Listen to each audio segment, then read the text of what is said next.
జై శ్రీరామ్. ఇవాళ తెలంగాణ అసెంబ్లీ ప్రారంభోత్సవంలో ఒక బాధాకరమైన విషయం జరిగింది.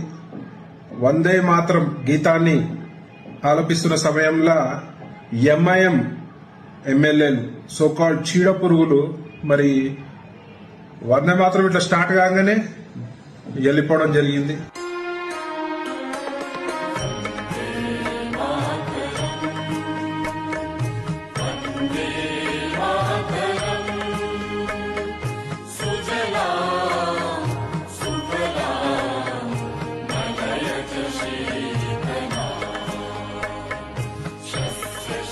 నేను ఒకటే అడుగుతున్నా వీళ్ళని, వందే మాత్రం అంటే మన యొక్క మాతృభూమిని స్మరిస్తూ నమస్కరిస్తున్న ఒక గొప్ప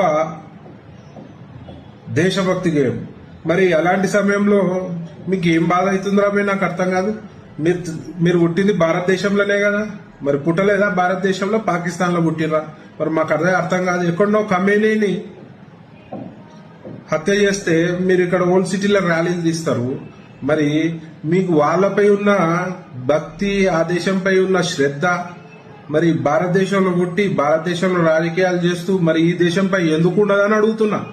ప్రతి చోట్ల వీళ్ళు మన దేశభక్తిపై విషం విరజిమ్తూనే ఉంటారని చెప్పి సందర్భం తెలియజేస్తూ, ఇది చాలా సిగ్గుమాలిన చర్య, సిగ్గుచేటైన విషయం అని చెప్పి సందర్భం తెలియజేస్తూ, మరి దీని గురించి ఇమీడియట్ గా అసదుద్దీన్ ఓవైసీ ఏం క్లారిటీ ఇస్తారని అడుగుతున్నా. దీనిపై తక్షణం స్పందించాలి. మీరు దీనిపై టోటల్ భారతదేశ ప్రజలకు అందరికి కూడా క్షమాపణ చెప్పాలని చెప్పి సందర్భం తెలియజేస్తూ, మరి ప్రజలందరూ కూడా దీన్ని గమనించాలి. ముఖ్యంగా ఇసుంటి పార్టీలని దగ్గర తీసే కాంగ్రెస్ పార్టీలు కూడా మరి దీనిపై మీరు కూడా తక్షణం స్పందించాలి. దీనిపై మీరు కూడా జవాబు చెప్పాల్సిన పరిస్థితి. ఎందుకంటే మీరు వాళ్ళు రోజు సంకలు ఎగరేసుకుంటూ తిరుగుతారు కదా, మరి దీనిపై మీ స్పందన ఏంది? మరి వాళ్ళు చేసిన చర్యపై మీరు కూడా వివరణ ఇవ్వాల్సిన పరిస్థితి ఉందని చెప్పి సందర్భం తెలియజేస్తూ మీ చికోటి.